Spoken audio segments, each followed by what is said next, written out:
Goal setting is making you weak. Every morning you look at that list. Every night you blame that list. And somewhere on one of those pages, last year's goals are still sitting there, unfinished, abandoned, crossed out. Marcus did the same thing. Every first morning of January, the same ritual. Coffee, new notebook, fresh pen, and that familiar feeling. This time it's going to be different. He would write, get healthy, build his own business, waste less time, make more money, be strong, be strong. He wrote that one every year. Right in the center, in capital letters, he would underline it, sometimes twice. And February would come, and the list would collect dust on top of last year's list. This is not a story about failure. This is a story about a trap. Marcus's problem wasn't that he was lazy. Marcus was an exceptionally intelligent man, hardworking, driven. The people around him would look at him and say, "This guy is going to do something great one day." He believed it too. But every year he was standing in the same place, and he couldn't understand why. Neuroscience says this: the moment you write down a goal, your brain responds as if you've already achieved it. Dopamine releases. A sense of satisfaction washes over you, a small feeling of victory. But the work wasn't done. It was only written down, and the brain was fooled. This is why people love telling others about their goals. You say, "I'm going to lose weight." Your friend says, "That's amazing, good for you." The brain collects its reward. No need to actually lose the weight, because the brain already got paid. Marcus didn't know this. Every morning when he wrote in that notebook, he was actually destroying himself, because the act of writing was replacing the act of doing. The list was becoming the goal itself. And Marcus stayed inside that loop for years until he found that book. He found it by accident in a second-hand bookstore at the very back of the shelf with a faded cover. No name on it, someone had scratched it off. Only an old handwritten note remained inside, written in aged ink. "The man who sets goals cannot build. The man who builds does not set goals." Marcus read that note and laughed. It seemed absurd, but he couldn't get it out of his head. That night as he lay in bed, that sentence kept circling.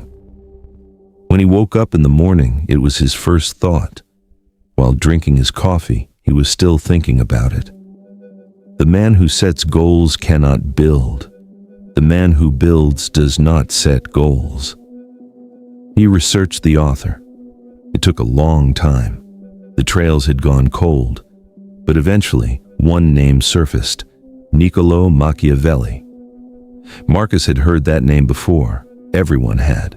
The man who said the ends justify the means, the villain, the manipulator, the man whose books came with warnings in school. But what he had in front of him now was something different. Written 500 years ago by an advisor to princes in exile after torture, by a man who had lost everything. And that man had never set goals, not once. What Machiavelli had written was this: the world is chaotic. Fortuna, luck, fate, everything you cannot control governs half of your life. You cannot fight it. You cannot set goals against it, because it is a river. It floods, it destroys, it changes. But there is one thing you can do. You can prepare yourself for that river.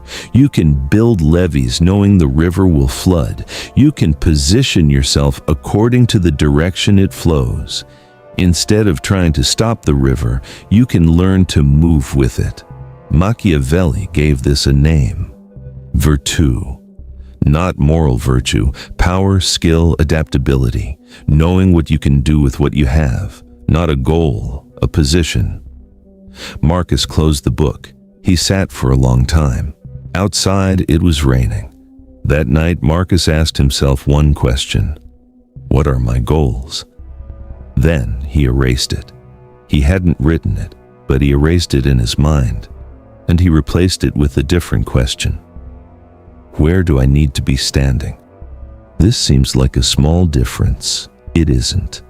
The goal question ties you to the future, to the place you aren't yet, to the point you haven't reached, and that point moves a little further away every morning because today you're still not there. The position question ties you to today, to right now, to the tools in your hands, to the steps you can actually adapt to. Marcus that night didn't open his notebook. Instead, he did this. He wrote down where he was, his actual location, honestly, ruthlessly, no romanticism, no excuses. Then he asked, from this position, what single step moves me somewhere stronger? One step, not a goal, not a plan, just the next best move. Like chess. A good chess player doesn't think 10 moves ahead. That's a lie. A good chess player reads the current position and makes the strongest move that position allows. Then the next. Then the next. Marcus that night wrote 3 things. First, what will make my health worse this week? Stop that. Second, what skill makes me more valuable this month? Develop that. Third, what are you delaying because you're not ready yet? Start tomorrow. No goals, no timeline, no vision board, just 3 position questions. And he slept. When he woke up in the morning, for the first time, he didn't ask, what do I need to do today? He simply looked at what he could do. The first month was hard. The system was new, the habits were old. The brain was still searching for the old loop. Set a goal, get excited, collect dopamine, forget. Marcus felt that pull. In the 3rd week, a friend asked, when are you launching your company? We talked about this last year too. The old Marcus would have answered, definitely this year I have a plan, my goal is clear. The new Marcus said, when I'm ready. When will you be ready? I don't know, but there's something I can do this month. I'm doing that. His friend gave him a strange look. Marcus smiled. In the 2nd month, the first breaking point arrived. A project finished, a good outcome. But Marcus didn't celebrate. Because there was no goal to celebrate, there was only the next position. This felt strange at first, empty. Then he understood. In the old system, every success was getting closer to a goal, which also meant every success was a reminder of you're still not there. In the new system, success was just a move, a good move, and then you move to the next one. It didn't end. It wasn't supposed to end. Machiavelli had written, Fortuna is a river. When the flood comes, it destroys everything. But those who prepared in advance, those who built levees, who opened channels, when they see that flood, they know exactly what to do. Marcus was now building levees. He wasn't setting goals. He was building levees. At the end of the 3rd month, Marcus found his old notebook in the boxes from before he moved. He opened it and he read. Every year's January page, every year the same sentences. Be strong, his own business, money, health, every year the same. Every year in slightly more faded ink, every year in slightly more careless handwriting. And he came to the last page. This year's January page, it was blank. This year he hadn't written any goals, because this year he had done something different. He stared at that blank page for a long time. Then he wrote something, 1 sentence, not in capital letters, without underlining. Quietly. This month I'm in the right position. He closed the notebook. Marcus's life hadn't changed in some magical way. Money hadn't rained down on him. His health hadn't fixed itself overnight. His business wasn't built yet. But one thing had changed. When he woke up in the morning, he no longer felt like a failure, because there was no goal to fail at. There was only the next move to make, and he was making it. Every day. It was a Wednesday night in the 6th week. Marcus had taken a good position that day. He'd woken up calm that morning, done his work. The system was running. Inside him was a small but solid feeling, the feeling of things slowly falling into place. Then the phone rang. It was his business partner, Daniel. Marcus and Daniel had been running a small digital project together for 2 years. It wasn't big, but it mattered to Marcus. It was the first place he had ever felt like he was building something of his own. "Marcus, we need to talk." Daniel was pulling out. He had gotten another offer, bigger, safer, less risky. He was leaving the project he had with Marcus immediately, effective end of this month. Marcus said nothing. Daniel waited. The silence stretched. "Marcus, you understand?" "I understand." "Are you angry?" Marcus thought, really thought. He scanned what was happening inside him. Anger was there, yes, like a small ember, but underneath it was something larger. Panic. The old Marcus. What would he have done? He knew. He would have written new goals in his notebook. This year I'll do it alone. This year I'll build something bigger. This year I'll prove Daniel wrong. Big words, shining goals, and the next morning the same loop. But now that notebook didn't exist. Now there was only that one question. Today, what position makes me stronger? Marcus tried to ask that question that night. He couldn't, because panic was drowning that question. The brain under threat doesn't look for positions, it looks for escape. And Marcus's brain that night was looking for escape. Back to old habits, old loops, old comforts. He couldn't sleep until 2 a.m., but he woke up in the morning, and he asked that question. The answer didn't come immediately, but he asked it. Today, what position makes me stronger? He waited a long time. Then the answer came. Small, modest, almost ordinary. Today, find out what the project actually needs. Can it survive without Daniel or not? Just that. Not a grand plan, not revenge, not a new goal. Just one piece of information, one position question. Marcus got up, made his coffee, and started looking for the answer to that question. Machiavelli had written, "Fortuna is like a storm.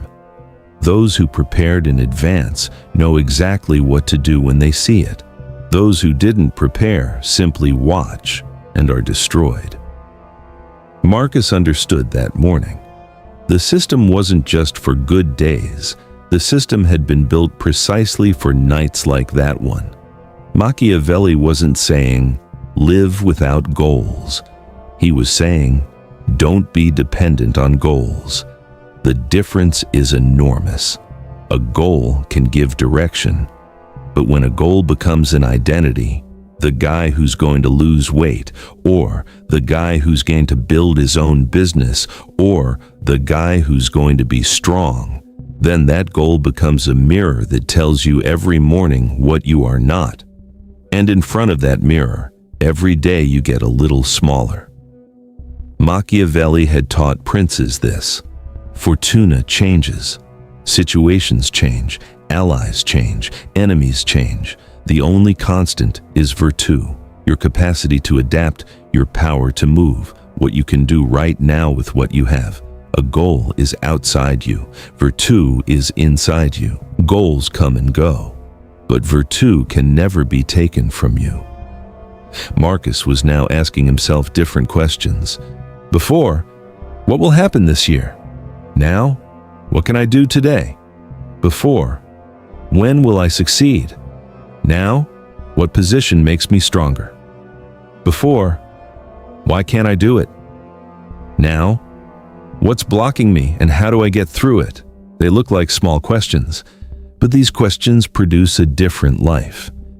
Because these questions tie you to today, to right now, to what you have, to what you can do, to what you can control. and where you have control. That's where power's generated. It was a Friday afternoon in the 8th week. Marcus wasn't working. He was just sitting, thinking. This had become rare lately. After switching to the system, there was no longer that feeling of needing to fill every moment. Sometimes just sitting was a position too. But this particular afternoon, he was thinking about something different. Himself. 7 years. For 7 years, he had written the same goals every January. For 7 years, the same loop. And until now, he had never asked himself, why? Why was he standing in the same place every year? Was he lazy? No, he had moved past that long ago. He was not a lazy man. Was he a coward? Maybe. But afraid of what exactly? And that afternoon, in front of that cold coffee, Marcus noticed something. Goals were safe. This seemed strange to hear. Goals were supposed to be for motivation, for success, for progress. How could they be safe? But they were. A goal was the most legitimate way to delay real action. Saying, I want to get healthy, meant, but I haven't started yet. And that was okay, because there was a goal. Someday it would begin. The goal was sitting there waiting. Marcus was waiting too. The two of them were waiting for each other, and nothing was happening. He went deeper. Why had he loved goals so much? Because goals gave identity. The guy who's going to build his own business, that identity felt good. It felt good to tell people, I'm working on it. I have plans. Big things are coming soon.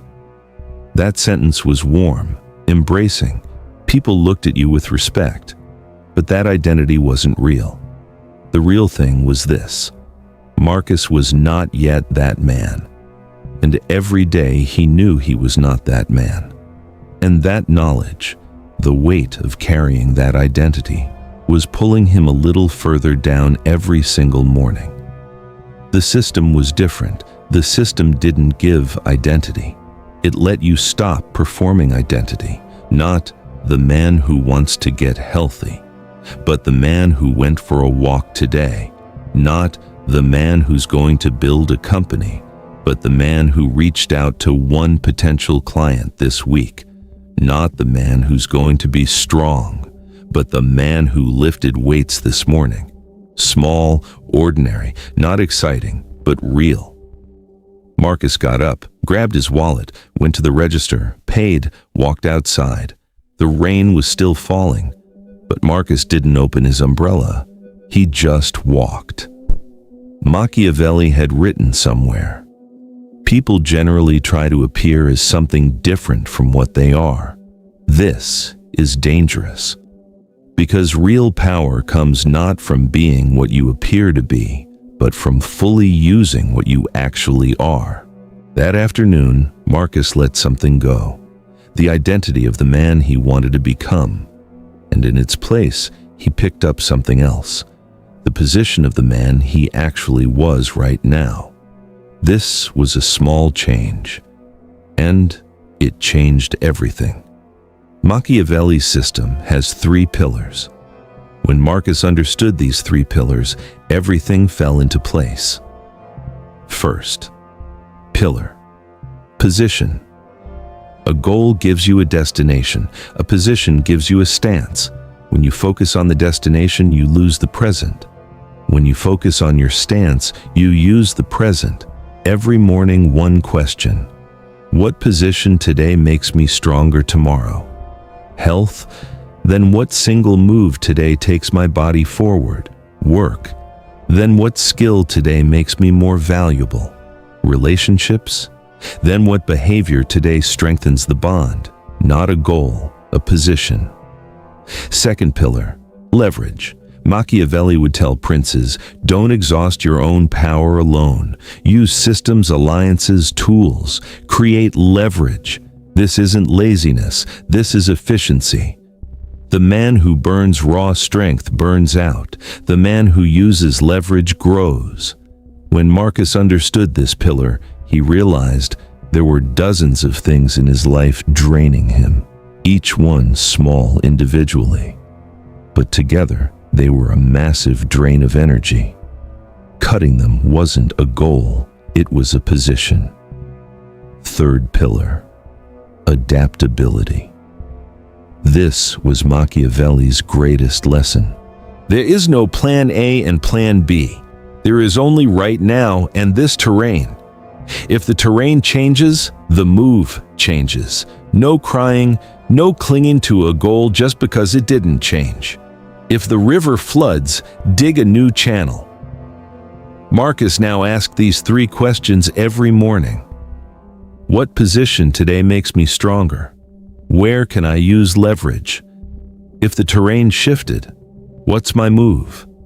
No goal list anymore. But every morning he had a clear direction. At the end of the 5th month, Marcus's life had changed. Not dramatically, not like a movie, but real. His health had improved because he hadn't set a goal. Every morning he had made the one move he could make that day. His work was advancing because he hadn't been screaming, "I'm going to build a company." Every week he had done the one thing that could be done that week. And most importantly, when he woke up in the morning, he didn't feel like a failure. A friend had asked him last week, "How do you seem so calm? Did something change?" Marcus had thought about it. "I deleted my goals." His friend laughed. "What does that mean?" Marcus smiled, said nothing. Because some things aren't meant to be explained. They're meant to be lived. Do you have a notebook right now? Do you have a list? This year's goals, almost identical to last year's, only the dates have changed. Let me tell you something. That list is stopping you. Every morning it tells you you're not there yet. Every night it tells you you didn't do it again today. And every January you start the same loop with a fresh notebook. Machiavelli saw this 500 years ago. After torture, in exile, after losing everything. And he wrote, "Goals are the consolation of servants. A system is the weapon of a free man."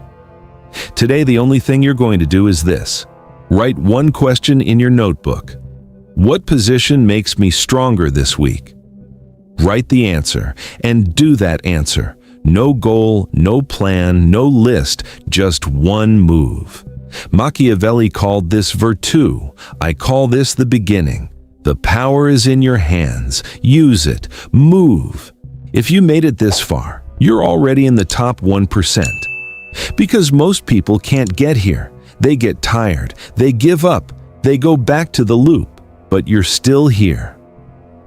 Drop this in the comments. I'm building the system. And don't miss the next video. Because what I'm going to say completes this. And without it, this stays unfinished. Subscribe. Turn on notifications. The dark journey continues.